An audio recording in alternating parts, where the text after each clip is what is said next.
And I pressed the right unmute buttons. We are here. Nice, way to go. Welcome to Hockey Talk Tonight, where I just found out that one of these three idiots bought a Cole Beasley Bills jersey. And it wasn't the Bill. It wasn't the biggest Bills fan in the room. So It was $25. So Yeah, but there were plenty of other Bills jerseys you could have bought for $25. that's true. Like And they're literally still any there. active Bills player. they're still available. Yeah, so, so, I can get all of Dwight, I don't know if you could be any more out of frame while still being in frame. That's. I'm sure he I mean, could. them. I I'm could waiting for- I could replace him with corner the down picture here. that Tweedle drew, and it'd be a more accurate depiction of Dwight. I think you. That's I true. think you should, because clearly he doesn't want to be on camera. Yeah, I can't tell. There's an ad right now for Genshin Impact. I get paid for that. Unlucky, really. Welcome to Hockey Talk Tonight. Happy holidays, both preceding and subsequent holidays. It's that kind of time of year. Holidays are cool. Holidays Yeah, are they're cool. fine. They're solid. I don't do anything for the Generally, holidays. no complaints. And family, a lot of people's families suck. So holidays are kind of mid, but like the overall concept's pretty cool. Yeah. Dwight is Schrodinger's co-host. That's right. And you don't know if he's there or not until you observe him. And observing him and telling him that you're observing him changes the result. Does it? Facts. Yeah. Because you then know that you're being observed and you might choose to get in frame or out of frame. Mm-hmm. You're actually just Schrodinger's co-host. Yeah, we had SHL times. We had the season start. 2 weeks off is rough. We had State of the Union.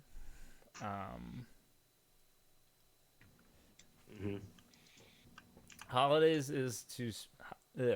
The best line I heard is holidays is to spend time with your family, not people you love. Fair. Although, like, if you're doing that, you're probably doing it wrong. It's always. Yeah, it it's feels also, like there's a mistake made. You should do somewhere it along back. the way. Like, that is, like, the way it works sometimes. And, like, sometimes you have to, like, rely on those people for things. But, like, generally you should spend it with the people you love and not with family. Anyway, oh yeah, we're also sponsored by the Winnipeg Aurora players with retained salary. There's a lot of them, as it turns out. Players, the Winnipeg Aurora players with salary retained by other teams. Shout out to Capo Kapanen and Noel Blanchett for this season and next season, and Miguel Hefweisen in season 70 through 72, because I looked at Winnipeg's budget sheet and winced. Yeah.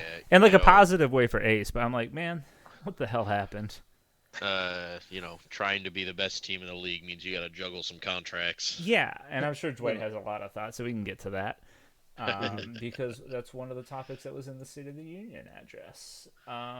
Speaking of which, boom, perfect transitions. State of the Union address, and part of why I wanted Jimmy on here to talk with Smith 2 weeks ago is because I knew a little bit ahead of time because IHFHL, that it's finally come true. We are getting a sim team after many years, literal years of clamoring for it. Calicar died for this. No.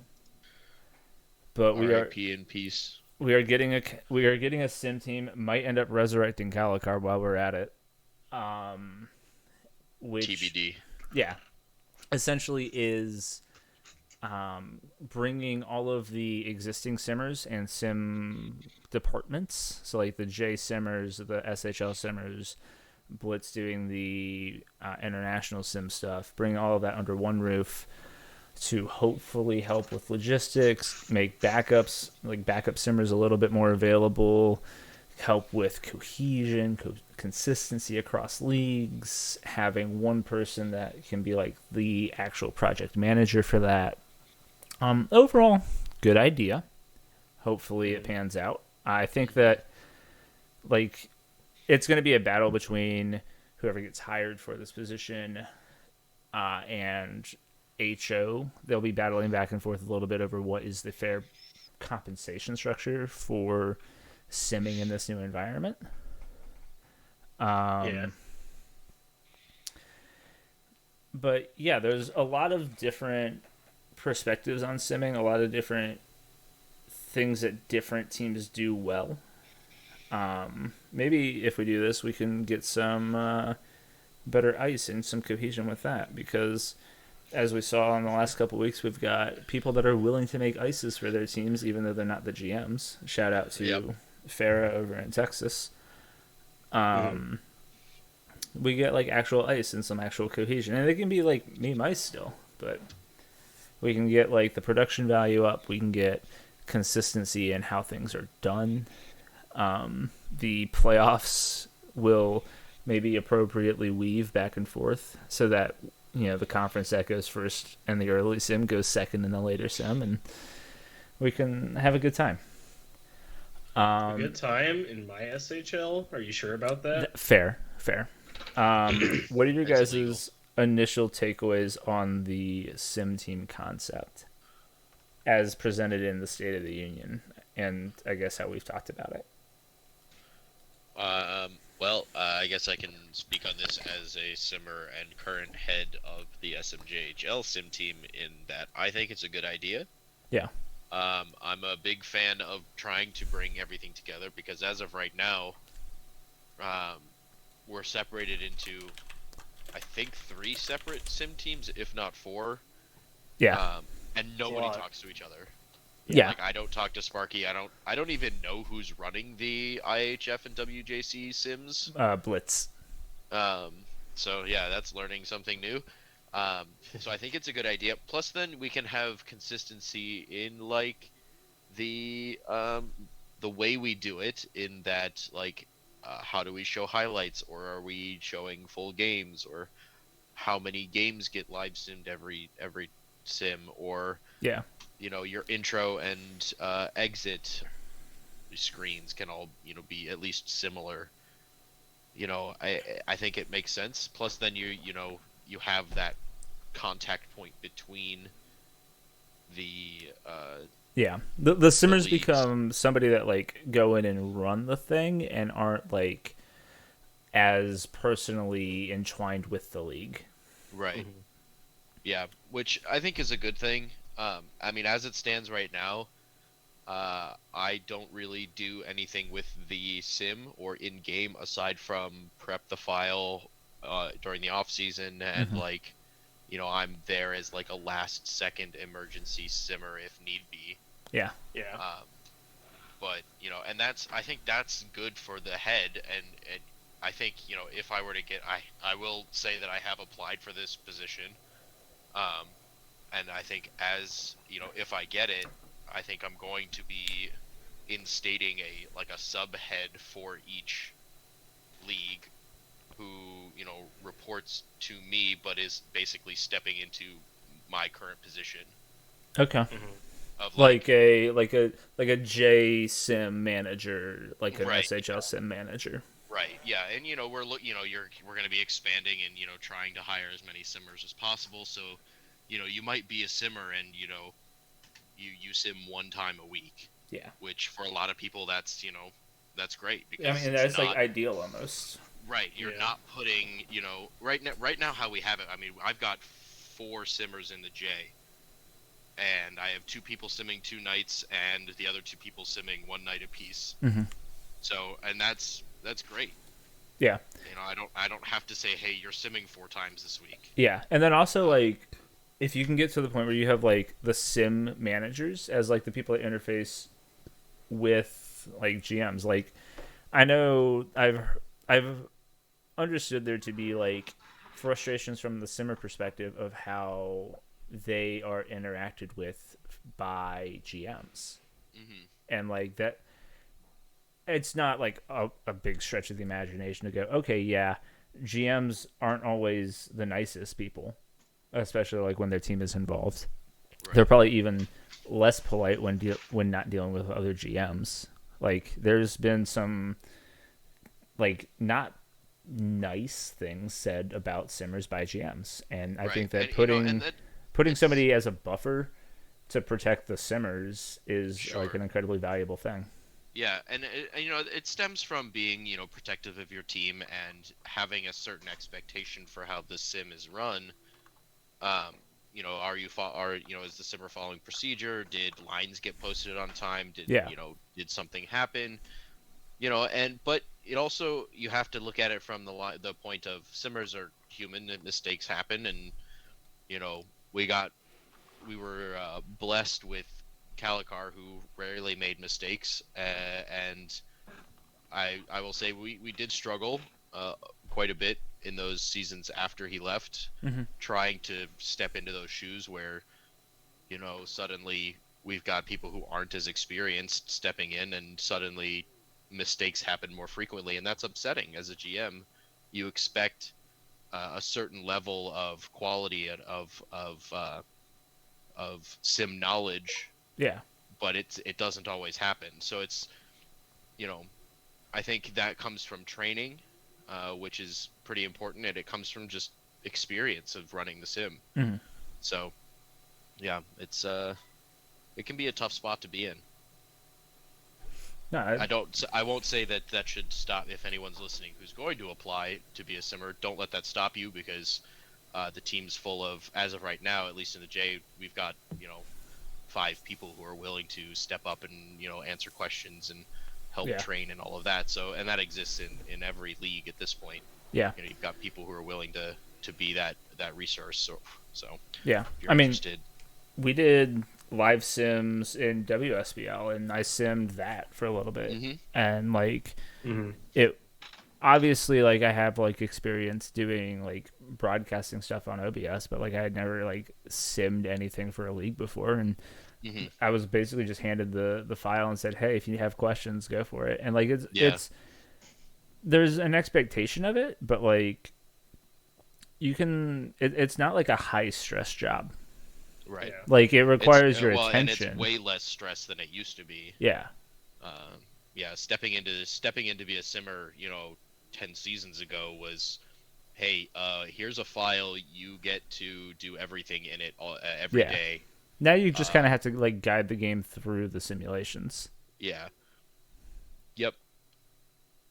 And with the as the number of teams start to increase, and the 2D sim is a little bit harder to watch, there's actually more quick sims happening now than ever before, and I don't mind it. It's a way to keep sim length reasonable. Yeah. Back when we were doing every game was live simmed, it was an hour and a half or 2 hours to get through a sim day. Yeah. And now it's anywhere between half an hour and an hour to get through everything, depending on how many games get live simmed. So honestly, like, I wish that we could have the old display, because you could play that quicker. Mm-hmm. Yeah. Like having the dots move around and like play hockey is nice, but like being able to like live sim and watch like the momentum and like be on the edge of your seat for like a game that lasted like 5 minutes, 7 minutes was pretty nice. Yeah. Like it still exists to some extent. Yeah, it's just a different simulation engine. Yeah, but we're like jumping from like highlight to highlight, and you don't get like a feel for the game flow anymore. Mm-hmm. Yeah, and Kez mentioned in the chat that he really liked how the IIHF Metal games did it, where there weren't any highlights. It was just the full game, and the game paused anytime there was a goal scored. Yeah. I mean, to kind of make up for that. So there's value there. You can't do Yeah. it for more than like specific important games. Right, and Yeah. that's going to come down to how do you determine which games get that? Yeah, Every in the game playoffs- 7. Right, in the playoffs you get you have your specific games. Any game that's the an Actual elimination hell. game. Gee, Right. every elimination game would be brutal. Well, I mean, you Right. can't even say every game 7, because not every series goes to 7, right? And you still Sure. teams who get swept still want to see their team play. Well, yeah, I'm saying like you So- still do like the current sim for like Right. normal playoff games, but like Yeah. imagine a reverse sweep where you have to real time or like full game watch it unfold. for like I four think straight games. Unbelievably agonizing is the team getting reverse swept. Oh yeah, but like as the team doing the reverse sweep, it would be the most hype thing that's No, ever like happened. Like, it'd be agonizing for the team doing the reverse sweeping until you got to game 7. Right. yeah, that's fair. It'd be, Yeah, so it's finding that sweet spot of Yeah. like how do we, where what's the level of live simming that we want to go with. Yeah, Kez says he thinks the full game only took like 5 Yeah. minutes. Yeah, I mean, if you're going like that fast, then I get it. Mm-hmm. yeah, it's not real time hockey. It's Well, no, but I was thinking like 5 or 10 minutes a period is still like so long. oh that would be brutal. Yeah. Like a 15-minute game 7. Oh my god. I'd No, rather thank you. die. You're just like watching every possession. Right. I'd say if FHM 8 was easier to follow, maybe, but or if the 2D sim wasn't so janky. Yeah. But at the state that it's in now, it's not worth it at that level. I mean, like obviously, like it's a super pipe dream, but like if you had like the ability to like broadcast like a shell or like 2K style game with a proper engine, how we use FHM, that'd be nuts. But also like actually miserable to watch. Yeah, like the SSL does it. Yeah, it'd be like stress levels through the roof. Yeah. Yes. Yeah, and I think it works in the SSL because there aren't, A lot of games. there are more teams now, but we've broken it down into 2 divisions. Yeah. Right, so you have like an SHL and an SMJHL, but there's only 6 teams in the J and 8 teams in the SHL, so it doesn't take that much longer. It doesn't take very long. Which league did the expansion teams get brought They into? automatically get put into the Division 2. Okay. Yeah. Yeah, they have to earn their way to Division 1. That's fair. That makes sense. Let's see. Anything else on the sim team? Any perspectives from Flex or Dwight from the GM perspective? Keep up doing the good work. Yeah, that's it. Yeah, I kind of just don't have any really strong opinions on it. Yeah, it's been solid. Like ideally, balance. we don't notice much of a change. Right. It's been like fine so far, and I'm sure if it change, I'm sure it's gonna change a lot, and I'm probably not even gonna notice. Yeah, it'll improve the quality of some things, but like from a back end perspective, I can't see it doing much. I wouldn't expect a lot of change immediately because whoever gets hired into that position, whether it's me or whether it's somebody else, is going to have to. I mean, you're gonna have to work with both HOs or all of the HOs to try and get everything set. Yeah. There's gonna be a bunch of hiring posts. There's gonna be, trying to get everything together. Yeah. So it's gonna be a whole process. So I'd say probably 2 seasons before everything is set. I mean, you're going to see some changes immediately and some, within 1 season, but it's, before everything's finished. Getting everything onto, like, the same simming process will be quicker than, like, getting everything, like, beyond that. Right. Yeah. Also in State of the Union, Dwight's in shambles because below 155 TPE players are dying.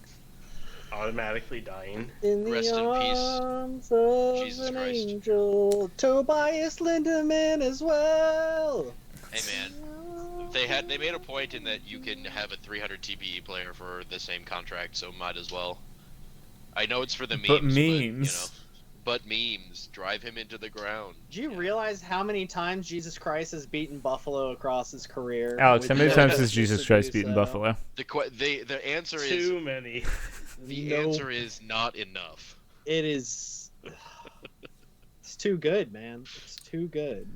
So yeah, they're dying. HO in Buffalo? Coincidence? I think not. It's a grand conspiracy. It goes all the way to the top.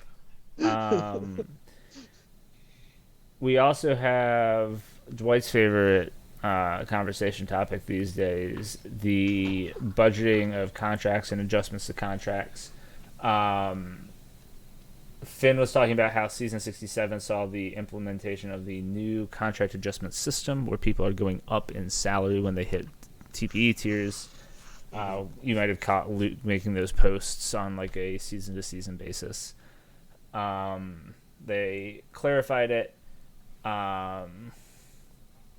and clarified when people can be extended. Dwight, maybe you can extend people before the day before the draft. That would You know what? require him to Sometimes do it just things as a GM. takes time to get in contact with people, and sometimes you gotta wait for their response, and there's nothing you can do about it. Uh-huh. And then sometimes you're just lazy. So, I feel like yeah.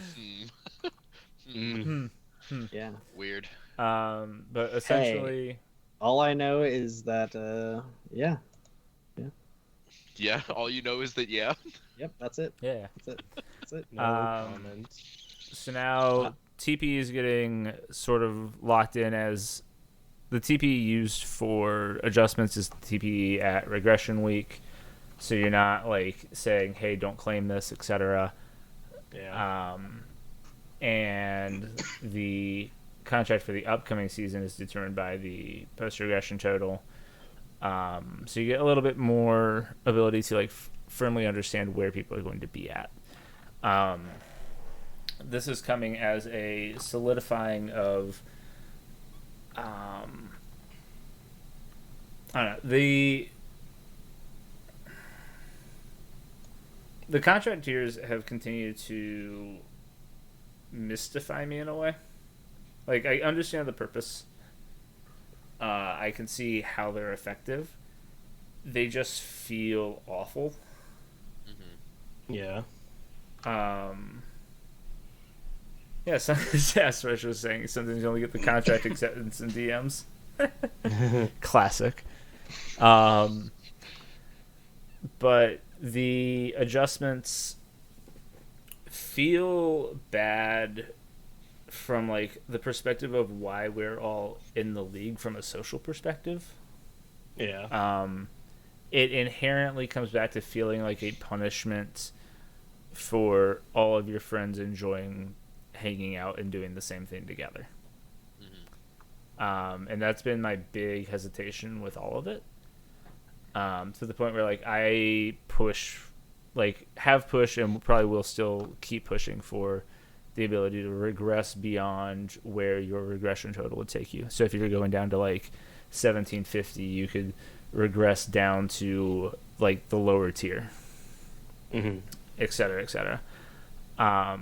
Because like, yeah, that would hurt player movement, but the entire thing is like, if you're willing to like sacrifice your player's TPE, like now this is just saying, hey, stop doing PTs when you're right at that limit, and then just do nothing. Don't engage with the site, and then like log on in a couple weeks, hang out in Discord, log on in a couple weeks, and get back to it. And like, I think taking an advance on regression, like Kez is saying, would be taking it way further than would ever be like acceptable with HO. Probably. To like over regress one season and then under regress the next, like A, logistical issue, B, way too messy and manipulatable, malleable. Yeah. I don't know. Something like that. Like being able to like imagine like double regressing and then like not regressing the next season once you're like below a threshold seems absurd. Yeah. But the Plus, keeping track of that would be such a pain in the ass. Oh yeah. Dwight, how has the contract adjustment stuff from your perspective been successful in its goal of increasing player movement and increasing parity? And how do you feel about the rule beyond that? I guess it may have forced player movement, but I don't think it's in the way that was intended. Okay. I think it more so, like I've been beating the dead horse with, it's really just about lower tier teams trading their players away for like retained contracts. Okay. And that really is the biggest thing, because there's just too many. It's too easy for you to get a. It's just too valuable, and Yeah. I haven't really seen many players from New Orleans or like the teams that it should have forced player movement. I haven't actually seen any players leaving in free agency. Yeah. I haven't seen any players changing hands to different teams. Generally, just what happens is the teams that have kind of bought in, or the players that have bought into those teams. I could just see them losing. I don't know if this has actually happened. I can't think off the top of my head because I haven't really paid attention. Yeah. But I could definitely see it being a spot where those players that were going to be in those teams and in those systems, and they've really bought into that system, they get traded for these $3 million retained contracts, and then they just lose interest in the league. Because now they're on a significantly worse team. Yeah. And unfortunately, we haven't seen that, but we're close. Yeah. And I think honestly, like you end up what you end up seeing is like the players that are on their way out of a team already are going to be the ones sacrificed to that. You'd think that were the case, but it's like because of the change to regression and how steep the regression is for a lot of those players, that those players that are already regressing those tiers really quickly, they don't really affect too many teams. And I'm really having a hard time finding an example of a team that has actually been negatively impacted by this change. Yeah. That is in the top 6 teams or the top 8 teams of the league. I don't know whether or not to say that, like, we really thought it was going to be Winnipeg. We really thought it was going to be New Orleans, who is really significantly negatively impacted, as those would be the prime peaking teams, but it really just had no effect because, once again, those contract retentions really just prevent that from happening. Yeah. I guess you did have America's player. I honestly don't know what happened and should talk to them. It's not a good it's not a great example, but I'm guessing they were probably one of the players that they kind of were like high earning enough, but was forced out of the situation, and they just retired and created a new player. So I'm guessing would have been something that happened, but that's all hypothetical and conjecture, because off the top of my head, that's the only player that I know has really like been close to that situation and then retired. But that also happened, I think, a season or like right before it went into effect. But we knew it was happening, so it was just like the foresight and planning. So I don't know if that were So I don't know. I don't know on the horizon any of the teams that are on the come up that are actually going to be negatively impacted by this, because, like I said, was Mr. Finland a cap casualty from Atlanta? Was he? I don't know. He may Kez have. is saying that Nola had to get rid of Vlastislav Malik and Friedenreich Hundertwassen, or however the fuck you say his name. Hundertwassen. Okay. Yeah.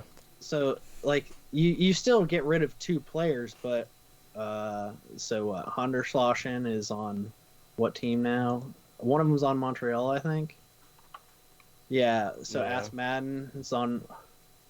Yeah, I guess you do have 1 or 2 players, but it's like, is it really worth all the work for the budget team to get 2 players moving? I mean, I don't think it's a lot of logistical work. I just don't think it's going to ever have that big of an effect. Yeah, Right. I think there are. Yeah, I think it's really insignificant. Yeah. In the effect that it has. And there are much simpler, easy to monitor ways to have the contract and to force teams' contracts to be pinched and their budgets to be pinched. Oh, And wait, just Dwight, are having you that. talking about all this retention stuff? No, no, no, no, no, no, no, no, no. Why would I want a? Why would I want? And really, that's gonna be the thing that makes it equal in the league. Because if I'm paying 70 mil for a budgeted roster compared to an 82 mil budgeted roster, which ones do you think is gonna, or 81 mil budgeted roster? Who do you think is gonna probably be better? Yeah. Yeah. I think my biggest thing is that, like, I don't know if this really increases player movement in a direction that, like, HO would hope to. Like, I guess when you say, like, the concept of increased player movement, you're looking at, like, the classic, like, kind of trope of players, like, big name, big market players chasing money, going to teams with extra cap space that are gonna, like, that are able to, like, flex their cap space as a way to land a player, and, like, not just having the most competitive teams be the most frequented destinations. Yeah. And I think that this change doesn't do that unless a team is, like, going out there and going to buy in on, like, multiple players that are getting offloaded from these teams. Like, it seems like the still way that you're gonna, I guess, like, Toronto's done that. I mean, I just, like, these teams still have the ability to then purchase, like, they can essentially sell the player that is a high TPE player that's a 6 million budget, and then they can just turn around and use those assets to buy a different person with contract retention. Yeah. And it does the same exact thing. It's just a different players in the team.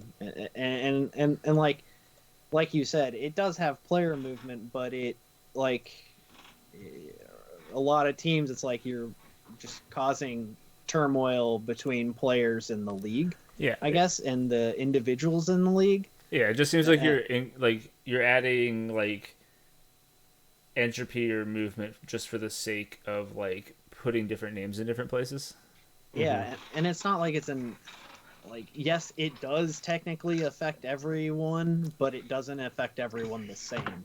And that's really, everyone thinks of it as being the same, like, everyone thinks of it as being, like, the same evil, like, level ground, but because of how teams are in cycles and things like that, it really doesn't.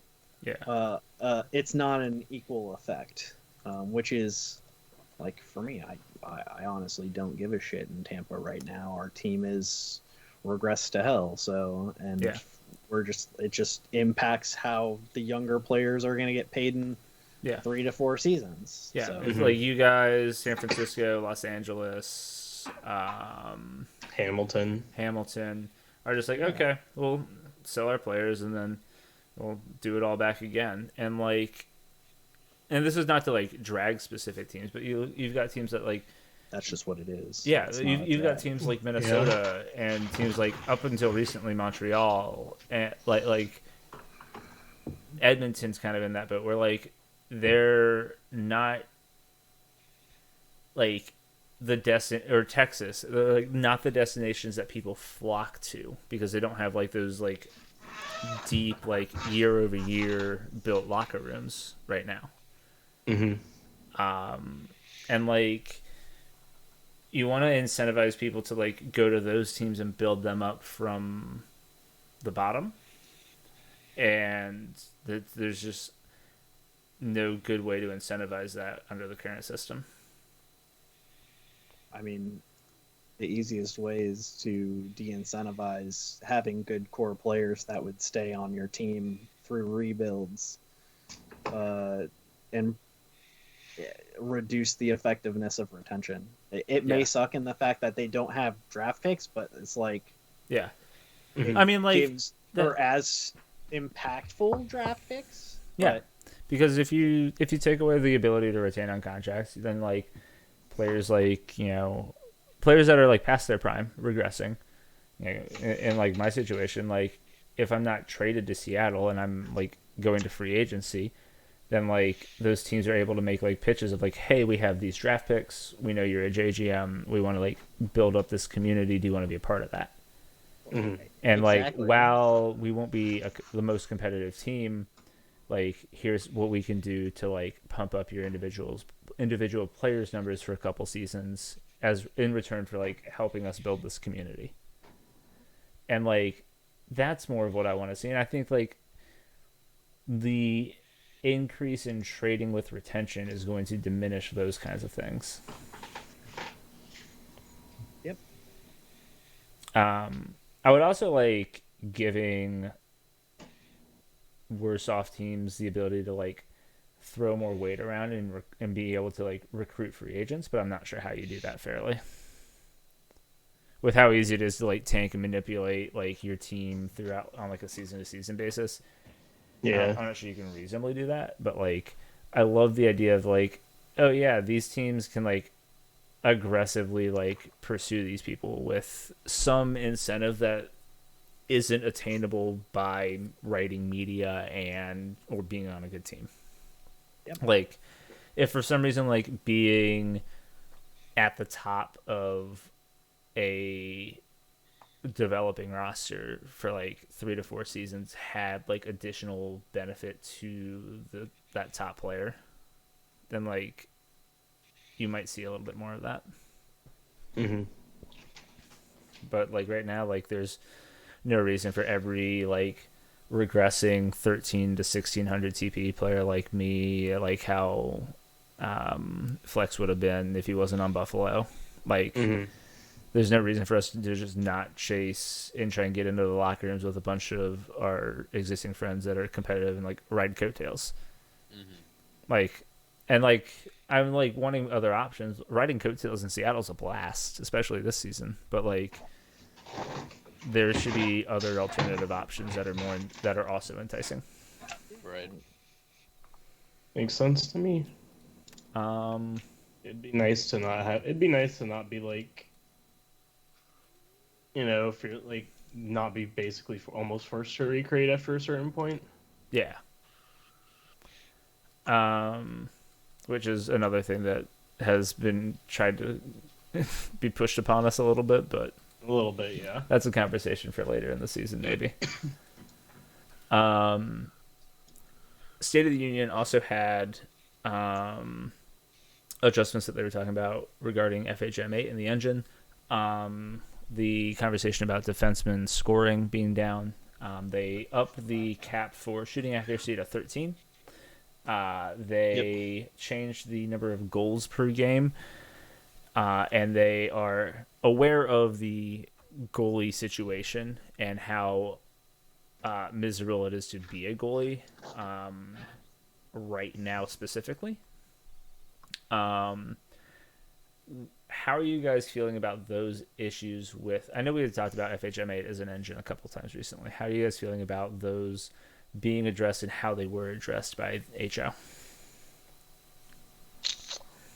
I think that So I liked the move to 13 shooting accuracy. Yeah. But it was kind of like almost redundant to do it at the same time as lowering goals per game because like I mean, theoretically defenseman scoring kind of just like stays the same if 13 shooting accuracy ends up having an impact. yeah, but then also forward scoring goes down. Forward scoring goes down, that's true. But like has it really? It sure doesn't look No, like it really hasn't. Which is part of the Hasn't gone issue down at that I think that Vitor is getting at as well is like we have like Max there's a Manning, player- baby. like Max Manning has 31 goals in 22 games. It's great.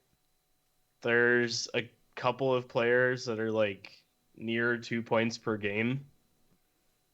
With like a third of the way through the season, which is just absurd. I'm on pace for 90 points with 1350 TPE, and I'm loving it. Yeah, that's like not okay. Are you like are you on like you're on what, the third line? I'm third probably line there? and my line mates are like Adam, who's like 800, and Trash, who's like IA 1000, like 1000. Yeah, sure, good? that's What can fine. we I say? think Okay. probably not. I actually really hate it. It's a little busted. It's a little busted. I think part of that could also be due to the fact that like maybe you just played like all the bottom feeders early or something. I don't know what the schedules have looked like so far. I haven't been paying a ton of attention, but I think that's part of it. I also think that like You also have like Seattle's two, roster is one of you those also have like rosters that does three that. clearly rebuilding teams in Seattle's division, so that probably helps a little bit. Yeah. But I don't know if it probably should be like making like a player should not have 31 goals 22 games into the season because of multiple rebuilding teams in their division. Probably. Probably not. But also I switched into Max Manning for fantasy, so like keep this running for the rest of the season. Yeah, I wasn't able to get in on that. Just draft him initially. The secret is copy Raymond. That's fair. I've had How do you guys feel about the level, the incremental level that they did the change? Are you happy with the cap changing by 1, and are you happy with the goals per game changing by 0.17? Yeah, I'm glad they didn't do anything like super drastic yet. Yeah. Goals per game I'm happy with being that much. Mm-hmm. Shooting accuracy cap I think could have been more ambitious. Yeah. I understand don't know them how only it is. doing I don't by know 1. how it goes in FHM 8, but I know in FHM 6 there was like massive returns on even like going up like to 13 or 14 shooting accuracy for defensemen. Yeah. But like You had defensemen putting up like Wayne Gretzky numbers yeah. in 82 game season. My issue is that I don't know if you can like even say that this like the change from 12 to 13 and the people that like considering all the people that moved to 13, like if that was even like a statistically significant change. Yeah. Like Well, what's crazy is that like in season 63, there were 3 defensemen in the top 50 of points. yeah. In this season, there are 0 in the top 50. How much of that do you think is just like forward scoring getting out of hand in FHM 8? I mean, I don't know. It could be attributed to how FHM 8 handles defenseman scoring. We just don't know yet, So it's trying to figure, I think it's a step in the right direction. It's just hard to gauge these kinds of things without having a season to like see how one change happens. Yeah. Mm-hmm. So I mean, I think you could have easily done 14 right off the bat. I was pushing for that unlimited, but I understand where that would have been a problem. I think unlimited is probably a little ridiculous. I think if you That's from like my theoretical knowledge of what happens in FHM. I think if you let shooting accuracy go up to 13, you should allow shot blocking for forwards to go up to 15. So go shot blocking. I was not expecting that to forwards turn into playing a shot defensively blocking isn't a pitch. problem in I think one of FHM. those numbers is a lot more impactful than the other one. Yeah, I think the problem is that like you have people who have built offensive defensemen and they're just not scoring. It's me. They're Well, not getting points, and that as a player. I think it has to do with the role selection, honestly. But even then, like as a player, why if you're interested in points in the slightest, why would you ever create a defenseman? Yeah. No, I think you can. I think you have No, to. you do definitely can. I think you have to do what Rumham did, like Rumham's player was like, and Yeah. I think it'll also like continue over. Like even just with role selection, it is really just that important Yeah. of how your Sure. player is, So- which is kind of disappointing. Honestly, I think that like the top end of forward scoring has gotten out of hand. Like obviously it has. But, I couldn't agree. but like more. that somehow like ballooned and like it's sapping up production from the rest of the team. I couldn't agree. Like more. you got Cup Right. Noodle. Like I just grabbed like a random mid-table team to look at, and you've got like New England's got Marcus the Tater at 38 and 23, but like their top scoring defenseman with that going on is still 17 and 23. Right. Like Right. if you don't have like almost 2 points per game coming off of one center, Like their next highest is Paul Koivu at 26, and like Seattle's in a similar boat with Max Manning, and then way down below is like me and Ritu. If like those dozen points are distributed amongst the rest of the team, and then Cup Noodle's looking at what, like maybe like 20 and 23, and like for a mid-table defenseman, like a mid-table like first line defenseman, that's acceptable. Considering like the top of that team's at 26, 27 at that point, and he's like 6 points behind, 8 points behind. That's fine. But yeah, I do think that like defensemen aren't getting rewarded for what they're doing properly. Like, yeah, there's no incentive to do it at this point. Yeah.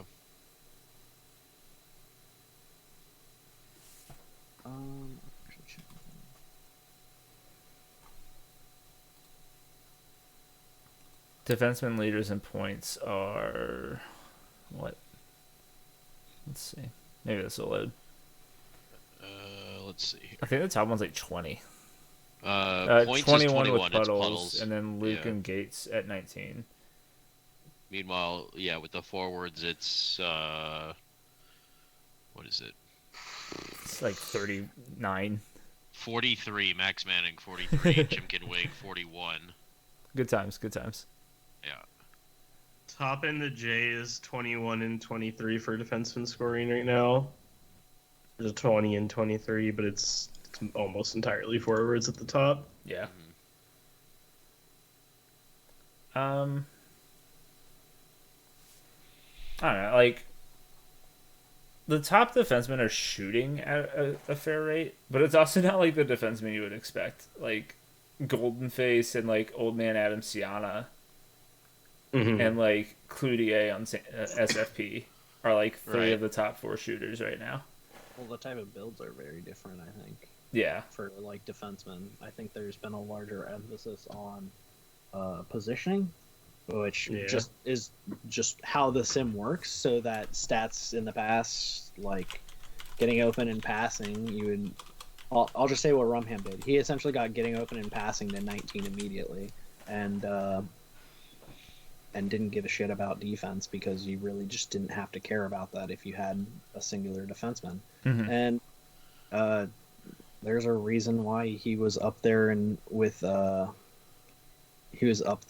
points with Atlanta. One of the Atlanta defensemen, I think it was Paul Ducks, Z-Wiz player, for points for those seasons when he had those. So it's like, I think it's just how defensemen feel they have to allocate points to positioning. Yeah.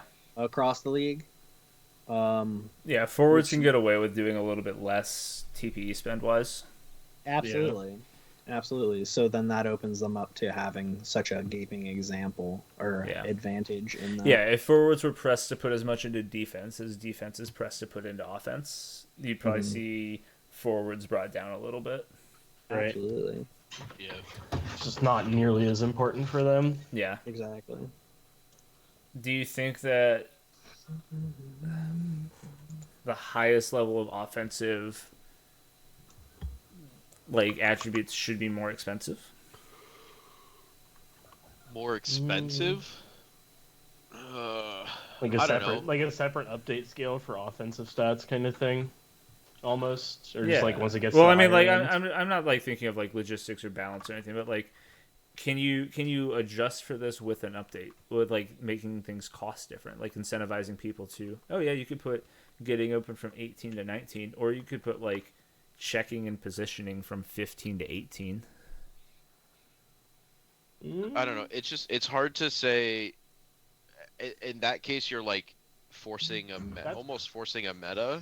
I mean, you have to. I mean, the meta exists regardless of what you do. You're just balancing it. Right. If you make a random rule set, there will still be a meta that forms, and you say, oh, this is a problem of the meta because it's homogenizing, and it has these problems where these players get to do more than these other players, and you say, okay, we need to adjust for this. Right. And I guess part of that is like we have separate build scales in a way for defensemen now, like or defensemen and forwards, in that like some attributes you're not allowed to go over thresholds. Mm-hmm. And I'm Right, not but saying at that least we they're need. at the I'm not same saying we get level. more of that, but like Right. there's evidence that like, hey, we can restrict skaters in different ways, Yeah. Right. and like given that, maybe we need to control for forward scoring. If goals per game is locked in and we decrease forward scoring, defenseman scoring is going to go up, and like maybe that settles down a little bit.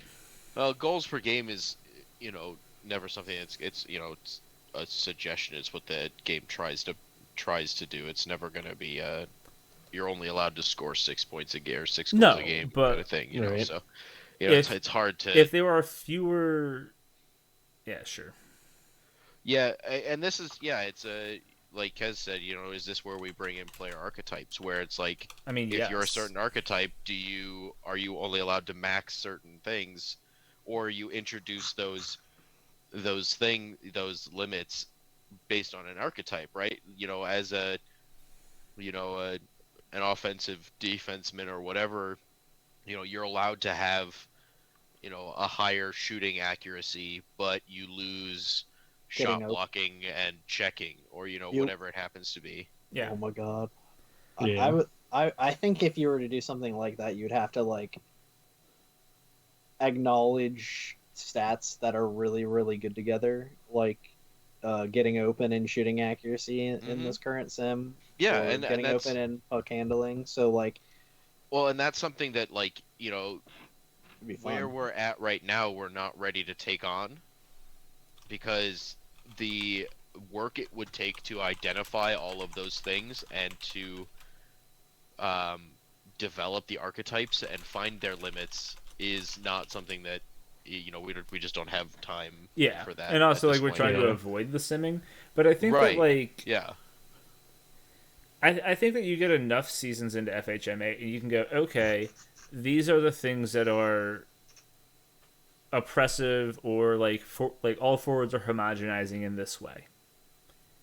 And you at Yeah. that point you can say, okay, these are the different ways we can make people differentiate from each other, and then go from there. Because Right. at that point you have a couple seasons of like reference data to go off of. right, Whereas I don't think right now you can do it. right. FHM 6 we were getting close because we had a ton of test simming, and we had the ability to test sim, and we understood the engine a little bit better. Right. Yeah. Yeah, and Kez says requiring GMs to play the player in their chosen role.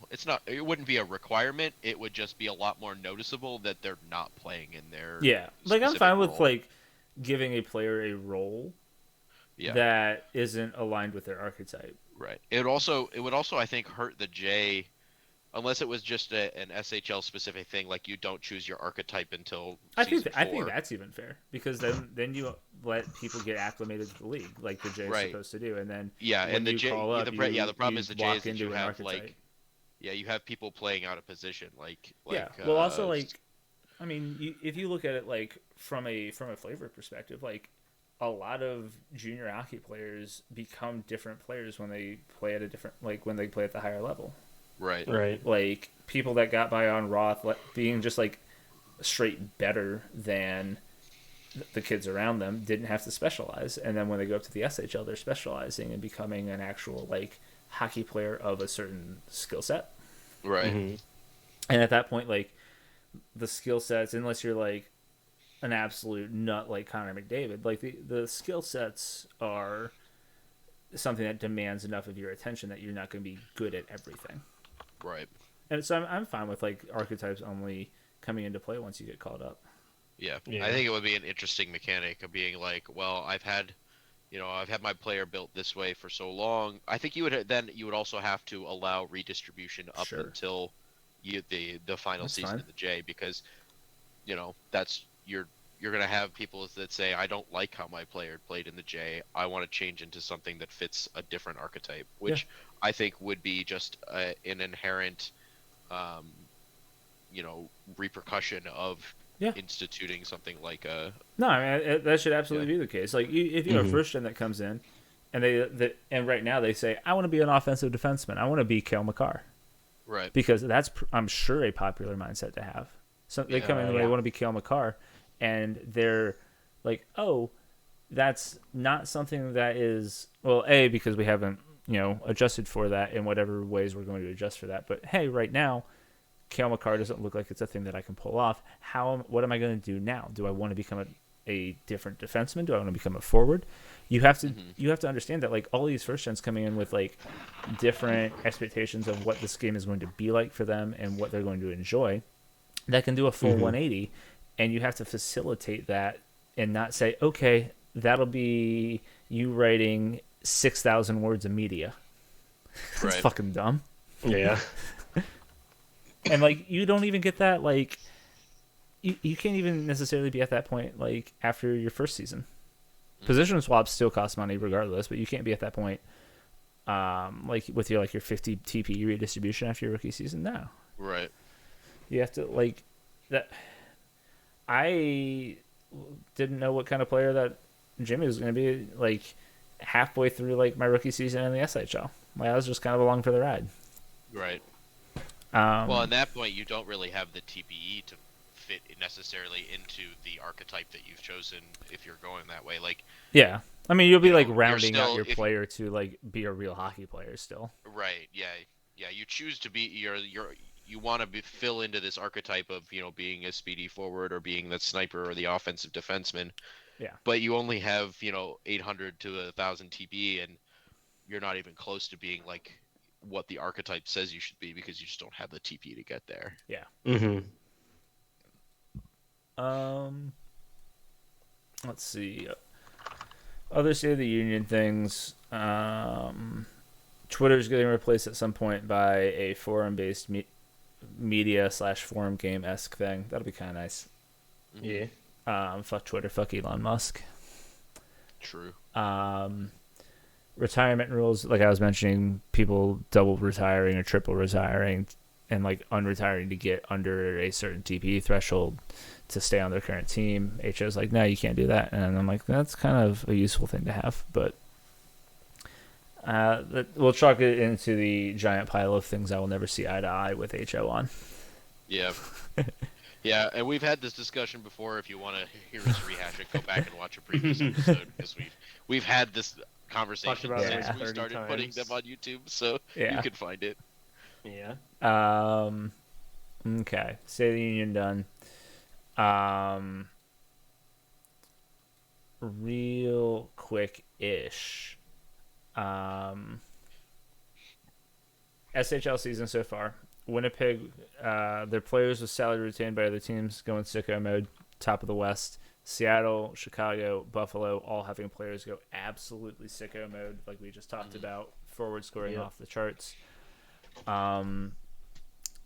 Anything surprising, run of the mill, disappointing that stands out to you at first glance looking at the table? I feel like a lot of people weren't thinking Chicago were going to be as good as they were this year. Yeah. I was surprised. They had Like one of the worst. the fact that they're defense. the fact that they're ahead of Winnipeg, yeah, it's just by a few games, and Winnipeg has a few games in hand. But like the fact that they're doing as well as they are, I feel like They're up 3 points with 2 games. They're up 3 points, 2 games ahead. That's not Yeah. like a Yeah. huge. Right. But It's like half a they're game or playing something. really well, and I think it's a lot of people are surprised by that because they're kind of like, Yeah. they're doing okay. They're getting older. Yeah. They didn't have the greatest season last season, but they're making it work. They are making it work somehow. Philadelphia right up there. Yep. Maybe a little surprising, but also you've got a lot of teams in the East tanking. Yeah. I think I don't know. we can attribute Chicago doing so well because Kevins is now on that team. Yeah. Exactly. And he's a god. Exactly. Also, they Exactly just had a the lot of boost they needed. they had a lot of younger players too that are like coming into that sweet spot of being. Hitting that Yeah. prime. I'd say Yeah. James, but he has low expectations for himself. So boo, James. James sucks. Boo. I'm just kidding. I'm just kidding. Our Eastern Conference finalists from last season, Manhattan and Montreal, solidly mid-table. Buffalo ahead of Toronto. I'm not sure how many people expected that, but good for you guys. We're tied in points right now with a game in hand. I'm really so I'm really curious if there was like the morale spending like effect last season that the J had to deal with, and if it works, because there are some teams that like were terribly underperforming last year, Buffalo and Chicago in particular, if you look at how their TPE was. That's a whole thing. That's a question I can't answer right now. Haha. Yeah, we won't know. So, Whole ass thing. so We could spend an entire hockey talk talking about that specific thing. Please no. yeah. God, Maybe but we will. next week. Maybe. But we won't. But probably not. And then you've got Baltimore, Los Angeles, Edmonton, Minnesota, Texas, San Francisco, Tampa Bay, and Hamilton all trying to get draft picks. True. Baltimore actually had a really good sim for them today. Yeah. I'm pretty sure, which I think them being on par to beat the over is actually a genuine surprise for me. So Okay. props to Trips. Prop to Trips. Fair. Or whoever is doing their FHM shenanigans. Maybe Jumpsuit's over there doing that. I mean, they beat Toronto, Manhattan, New England today. Yeah, Uh, it's impressive. nothing to scoff at. Yeah. Let's see. Fuzz was wanting us to predict the non-playoff teams from each conference. Hamilton probably so it's only a lock. 4 from each. So it's only 2 from each conference that miss, right? Yeah. Yes. So it's Yeah. Hamilton and Tampa from the East. Yeah, And that feels San pretty. Fran and Texas or Well, Minnesota. no, yeah, exactly. You've got There's 5 a lot of teams choices within in the 2 West. points. The West Yeah. is And all the cluster. teams with 15 have games in hand that they could accidentally win. Yeah. Right. Like, I think that it'll probably end up being San Francisco and Edmonton who are missing this season. okay. Edmonton has given up about 1 bazillion goals. Yeah. Yeah, they're negative 40 goal diff. They've also And it's played 24 games into the season. They've also played more. I guess away Texas games. has also been pretty bad. Yeah. Yeah. All things considered. Edmonton's also played a lot more away. I think they've played 5 more away games than the next 10 Yeah. teams. If you believe in the home field advantage versus away. I'm going to take this a different advantage. way. I don't think Minnesota and Edmonton have the goal scoring potential to mistakenly win that many games. Right. So I'm looking strictly at goals scored. Yeah. Like, Okay, it doesn't matter that's- how many goals you give up. If you give up 2, you're probably losing. Yeah. If you Right. score more than 2, then like your team's popping off for a game and it'll return to the normal. Right. Mhm. It's pretty reasonable. But like Edmonton and Minnesota have the lowest goals per game right now, and I think that is relevant when you're trying to make sure that teams beat you. Yeah. Um, Makes the, sense. the more games that you can for sure know that you're going to go out there and put up less than 2, the fewer random times you're going to win. Like Edmonton and Texas giving up 100 goals so far, like 5 goals a game, impactful. But when LA, Minnesota, and San Fran are giving up 4 to 4.5 goals a game, that additional half goal is not making a difference because none of those teams are scoring 4 goals. Yeah, that's true. Um, Surely, personally, I don't think any of those 5 teams deserve to make the playoffs. Yeah, but turns that's out just we how it only is. have like 10 teams, 12 teams worthy of making the playoffs right now. And there are 16 teams that make the playoffs. Yep. So I guess at least like if those bottom teams, there's really no hope of winning a game because they have to just like go up against like yeah, whoever ends up in, so they just get kind of rolled, and it's like, all right, we'll be I and out real will quick. say I think that makes the Chicago Winnipeg matchup way more like the Chicago Winnipeg race way more important because like Seattle likely to win gets Edmonton or gets we'll say like San Fran or Edmonton. Calgary gets LA. The best team in the Central gets a way more favorable matchup than the second team who has to play NOLA. Mhm. NOLA like is going to be easily the most threatening 3 seed.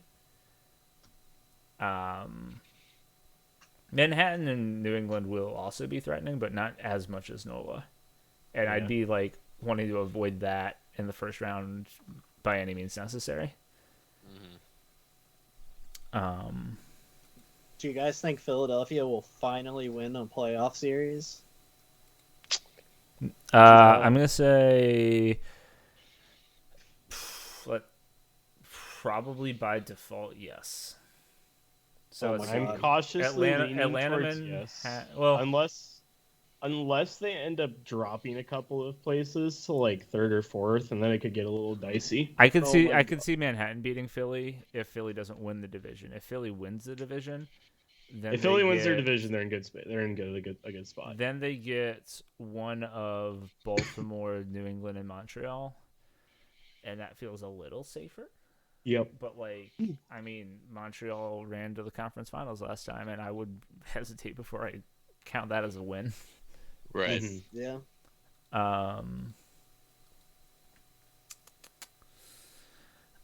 Anything else from the SHL level? No, not really. Okay. Dwight Smith. Nope. Cool. Jay. Detroit going sicko mode. Maine good. St. Louis surprisingly good. Anchorage getting the ball rolling, but Anchorage and Carolina both having tough times building momentum. Mm-hmm. Kelowna, Great Falls, Newfoundland at the bottom, kind of expected. Kelowna's got 27 games played already. What the shit? Yeah, they've played a lot. That's They so also many have more given up games than anyone 130 goals. the fuck. Yup. Carolina, I think we figured out the problems. Hopefully. Frenchie and I did a lot of work today. And I think we're onto some stuff. Nice. That'll also apparently our penalty kill was 10% worse than the second, or our penalty kill was 14th in the league, 10% worse than Great Falls in 13th. Yikes. That's If that's explaining how this season's going That's so bad. far. That's horrible. Yeah, so I think that's where some of that save percentage and goals against is coming from. Yeah. Mhm. Yeah, I also wouldn't really count out anyone in the Pacific because there's an 8-point separation between first and sixth. Like there's still a tight race, whereas in the Atlantic it's a little less close. Yeah. So Like I think that like St. Louis and Vancouver have games in hand, but I think that's going to narrow up pretty good. Still kind of baffled by St. Louis's performance with their roster, but whatever. They're Yeah. attacking. What were you gonna say? just blame it on him test simming and then move on. Yeah. Kelowna locked to miss. Great Falls locked to miss. Detroit locked to win. Kane Robinson. Maine probably locked to win Tampa Town. Other two divisions more of a toss I don't think up. we're gonna give. I don't think we're gonna give them much of a fight. I think Yeah. they just probably got it at this point, Yeah. Yeah. unless they just like massively collapse. The for fact some that reason. they're 10-1 in away games is insane. yeah, that's ridiculous. That's crazy. I don't think I've ever seen an away record that good. They get way better when they have access to Wi-Fi. Fair enough. Part of Maine is pretty empty.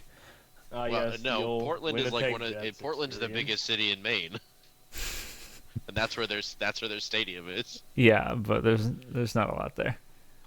They couldn't afford Frontier. They have an airport in Portland. Let's start there. It's true. I think they do. Yes. I know they do. So Because you took a picture outside the stadium. I have been to the. I've not been in it, but I've been to that stadium. Correct. Anything standing out otherwise in your guys' minds? Outside of Detroit having like the entire plus minus table, like we're back in season 53. Right. Yeah, it really brings me back. Good news is that Carolina won the season after Detroit did. True. It's I have a player in the J. Detroit's really good. Yeah. I have a player in the J. Carolina drafted a first round Wagner. True. Detroit's gonna win the cup. Detroit's gonna win the cup. Wagner wins The only good thing that's currently not the same is that Newfoundland is not going to run the table. Yeah. Thank It's gonna God. be great. Thank goodness. That you know of. They're gonna make a comeback. That's right. Next season. Yeah. This is the era of Newfoundland taking out Carolina. Every Newfoundland is in the one of the 3-team divisions, so they're just automatically in. So what if they're just saving strats for the playoffs? I believe saving it. strats for the majors, and it's you just know that it's going to We're gonna get Nam's gonna come back and run the team again. Yeah. From tactics side. Y'all effed up now. Anaheim just comes back as a 15th team out of nowhere. God. Right. Was the best thing for the SMJHL the SSL creation, so Nam got a different area to focus on? Yes. Yes. Probably, Blessed. honestly. Although, Blessed it is. I mean, when Corey was on, he was saying that he was doing most of that still. Fake news. Yeah.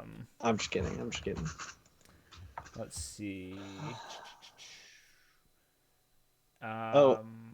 Go check out Ken Vold's overview of their 9-0 loss to Winnipeg. It was a great read. Because money. Last user question that we got, Vitor asking if we could add a player award, what would it be? Ooh. Player award? Yeah. Ooh. Most neglected from Hall of Fame. Name it after Danny Bananas Foster's. God damn. Shout out. So you know how we have the award for best defensive forward? What if we Worst had an award for defensive forward. worst defensive forward? I like where your head's at. Pretty funny. The one-way forward award. The one-way forward award. The Michael Fitted award for kids who can't read good. It's just For kids who can't skate both directions. It's just like just see who's out of position. No. It's the Michael Fitted award for kids who can't skate good, and it's just who has the fewest points in the season. Well, I was thinking it's like the person with like the worst Corsi or like the worst like worst position. like points per 60 lowest game rating. Yeah. Lowest You just defensive use game some rating. arbitrary score that FHM assigns, and it's just lowest offensive game rating. Lowest defensive game rating. There you go. Perfect. That's great. But it's only for forwards. Yep. Yeah. Minimum 16 games played. I It's raining would very hard. I would take away the breakout player award and then immediately reintroduce it as the breakout award that's not just for whoever's winning MVP this season. Yeah, True. I like that. Because turns out the league is cyclical and every player gets like 2 seasons at the top. Mm-hmm. So when they have their MVP season, they were worse the last season. They're Weird. going to have broken out. Weird how that works, isn't it? Please stop giving the MVP award the breakout award. Please. Yeah, that's pretty reasonable. You're just arguing for it to go No. to Like Wagner this season. no, I'm I arguing that like Ham shouldn't have gotten it. I should have gotten it back when we were both MVP noms. But no, I'm saying like guys like Jake should have gotten. Yeah. It. Like Didn't he? He did win one, didn't he? yeah. Cobb should have. he did. Cobb is like who that award is meant for, not like Right. whoever's having their time in the spotlight. Not the flat Right. like largest point difference or whatever.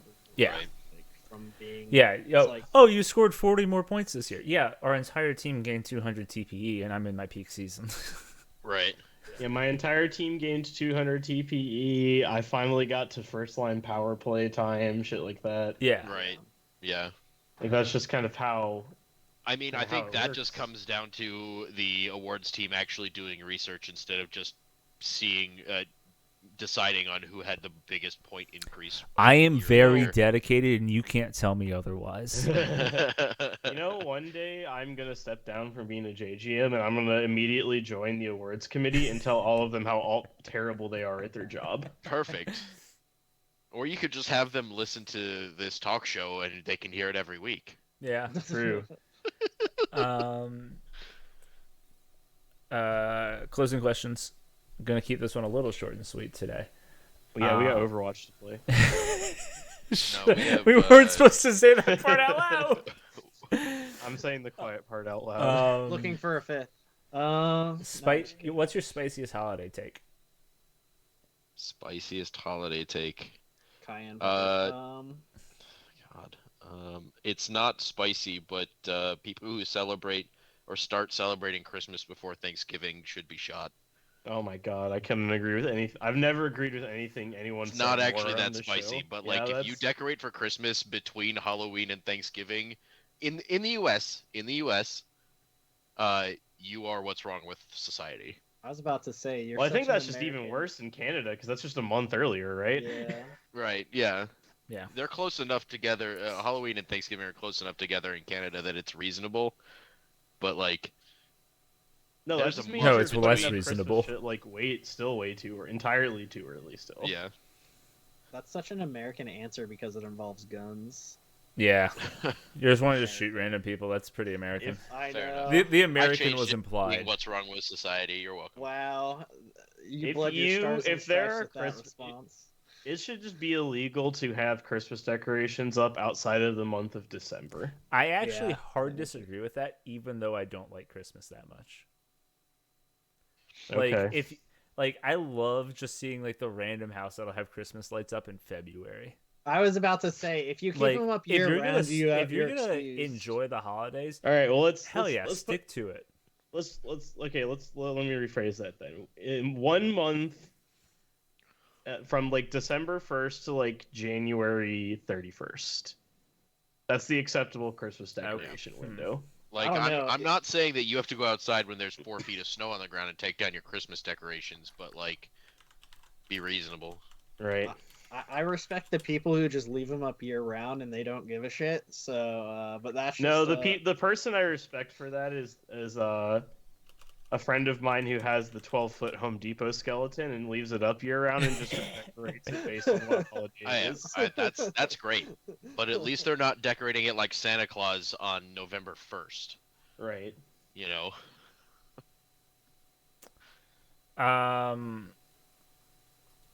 hottest holiday take. I assume this is Christmas related. or I- Holidays. Same diff. Sorry, Hanukkah, Kwanzaa, enjoyers as well.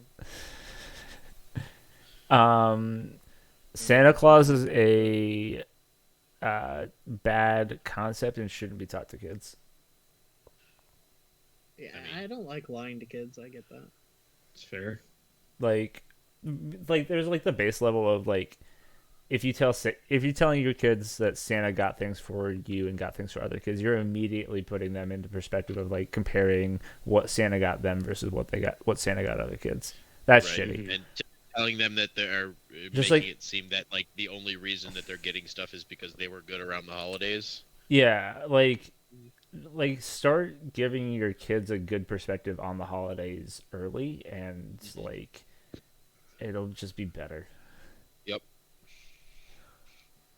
Very reasonable. Yeah, it's a reasonable take, but it Oh no, gets a lot of That's gonna blowback. piss off a lot of people. My hot take is that Krampus isn't talked about much, and Cole isn't doing the job scaring the shit out of kids. So bring Krampus back. Cole keeps the baby. lights on. Sorry, I see True, that. I see exactly. those license plates like 3 times a day. Oh my God god. damn it. Cole country baby. Yeah, Train your train kids your as soldiers as in the war soldiers. on Christmas. Joke's on you. Seven's not having kids. Yeah. Yeah, you gotta burn happy holidays into their subconscious as early as humanly possible. Yeah. I'm gonna be a menace when it comes to like my nieces and nephews. Merry That's Christmas, Kwanzaa. Hey, I like that commercial. I thought that was Um, clever. Oh, also, most Christmas movies are just worse because they're Christmas movies. Correct. Agreed. Um, Is Die Hard a Christmas movie? Yeah. Yes. Yes, because but it takes place. it'd be better without the Christmas. I saw Fair lights. No, it's actually like the best Christmas movie because it barely references the fact that it's a Christmas. Yeah, movie. but it would still be slightly better. Elf would also be a better movie if it wasn't a Christmas movie. I think Elf is just a terrible movie in general. Exactly. It'd be better if it wasn't a Christmas movie. I will say The Year Without a Santa Claus was a great Christmas It'd be like movie. 5 minutes long. Flex. Yeah, Um, that's true.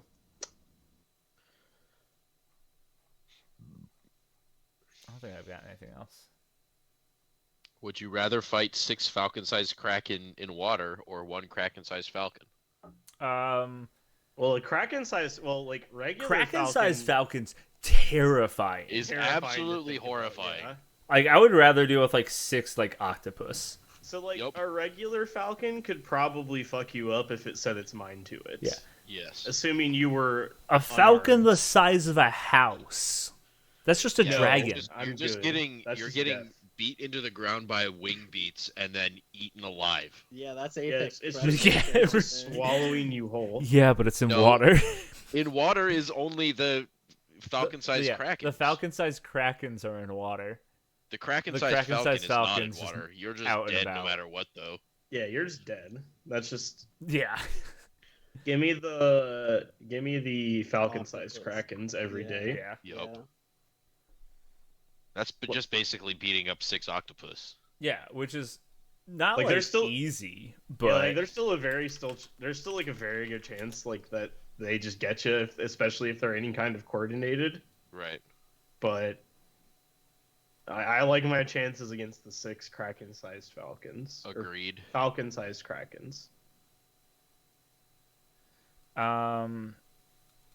Last question, Bytor wanting to start fights. Is water wet? I Water, literally yeah. don't care. Yeah, I mean, That's fair. Thanks for the question. what is it? Is like water is the essence of wetness or something like I don't, It's the essence don't of know. beauty. or Wait, wetness that's, is the essence of water. I don't fucking know. I don't know. the essence. That's a Zoolander reference, I think. Yeah, it is. Yeah. So Water is in fact wet. things can be wet if they if they contain water. But you can't be wet without water, so It's like if you have water and you're supposing that it's not wet and you add water to it, you haven't made it wet. but by having wait, but you said So like if you have a shirt and it's wet, or like if you have a shirt and it's dry and you add water, it becomes wet. Yeah, so if you Yes. pee in a pool, If you just have made the pool water- wet. And add water to it, it doesn't get wet. It's still just Yeah. water. Yeah, because it's like saturation with a different liquid. So like, if you pour like Kool-Aid into water, it then is wet. wet technically. Kool-Aid. Well, both are wet. I mean, sure. I don't know. It's whatever.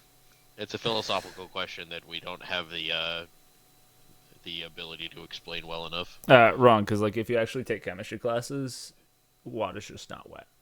It can also mean feeble. So is water weak? Depends on the flow. Do you just like actively have a thesaurus open? I just looked up wet definition. Dwight, I'm not healing you when we're playing Overwatch later. You can just fucking die. It's fine. I'll play Red Hog. I think that's all we have. Oh, hold on. I have one other thing to add. Yeah. Oh yeah. USA. Oh, USA. okay. USA. That's Alright, fair. that's all. I thought that was USA. your reverse retro. USA. No, Oh, that'd I be was gonna- sick.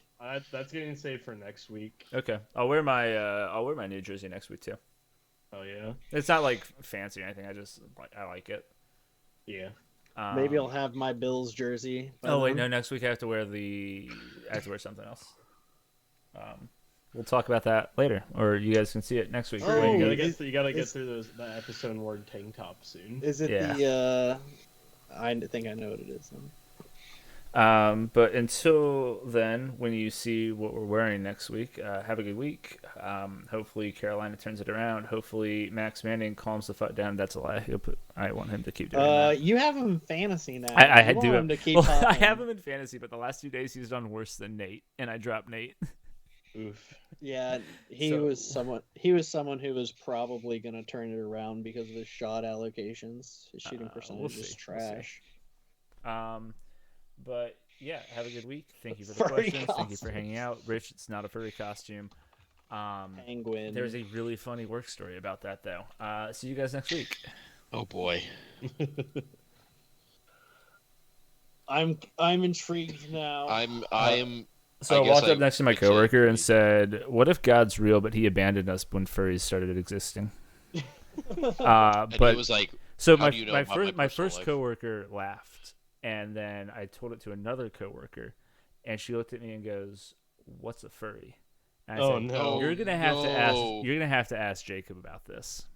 "Oh no." So I'm I'm laughing but walking away, and she goes, "Jacob," and like runs over and gets Jacob, and she goes, "Jacob, 7 says God is real, or God abandoned us. What's a furry?"